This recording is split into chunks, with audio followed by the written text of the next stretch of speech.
হাজো আৰক্ষীৰ জালত কুখ্যাত ড্ৰাগছ মাফিয়া এবাৰ ড্ৰাগছ মাফিয়াৰ ৰূপত এগৰাকী মহিলা নলবাৰী ঘগ্ৰাপাৰাৰ পৰা গুৱাহাটী অভিমুখে গৈ থকা অৱস্থাত শিঙিমাৰী হাজো আৰক্ষীয়ে আটক কৰে দুই ড্ৰাগছ মাফিয়াক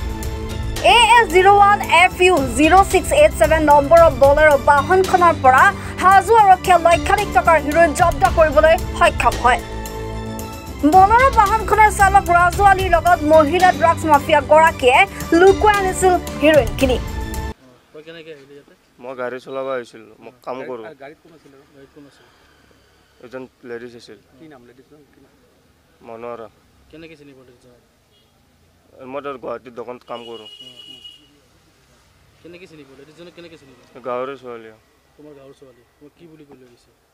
গাঁৱক ফুৰিব আহিম বুলি কৈছিল ফুৰিবলৈ গৈছে তাৰপিছত কি হ'ল এতিয়া কি হ'ল ৰাস্তাত কি পাইছে গাড়ীত কি পাইছে এই পাইছে হেৰোইন পাইছে ড্ৰাগছ হেৰোইনৰ ড্ৰাগছ ক'ত পাইছে কিমান দিনৰ পৰা চলাইছিলে মই সেইটো একো নাজানো ক'ত লুকুৱাই আনিছিলে সেইটো লেডিজজনে আনিছে ক'ত আনিছে মই নাজানো না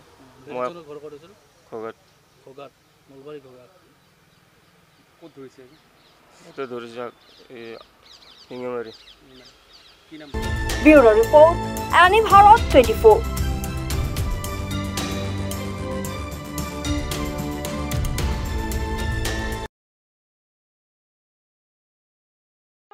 ৰব আপুনি যে এটা অপৰাধ কৰিবলৈ গৈ আছে আপুনি জানেনে এই নাবালিকা গৰাকীক এতিয়াই বিয়াত বহোৱাটো যে এটা অপৰাধ আপুনি জানেনে অপৰাধ কেনেকৈ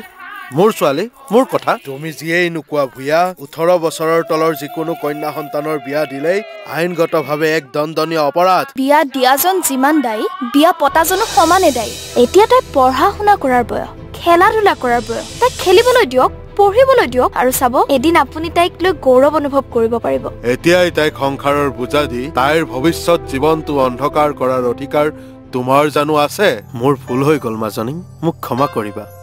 শিক্ষা ল'ৰা ছোৱালী উভয়ৰে প্ৰাপ্য আৰু অধিকাৰ আপোনাৰ কন্যা সন্তানক তাইৰ এই প্ৰাপ্যৰ পৰা বঞ্চিত নকৰাব বাল্য বিবাহ ভাৰতীয় আইনৰ দ্বাৰা বিহিত এক দণ্ডনীয় অপৰাধ এনে অপৰাধ কৰি আপোনাৰ কন্যা সন্তানৰ ভৱিষ্যত অন্ধকাৰৰ মাজলৈ ঠেলি নিদিব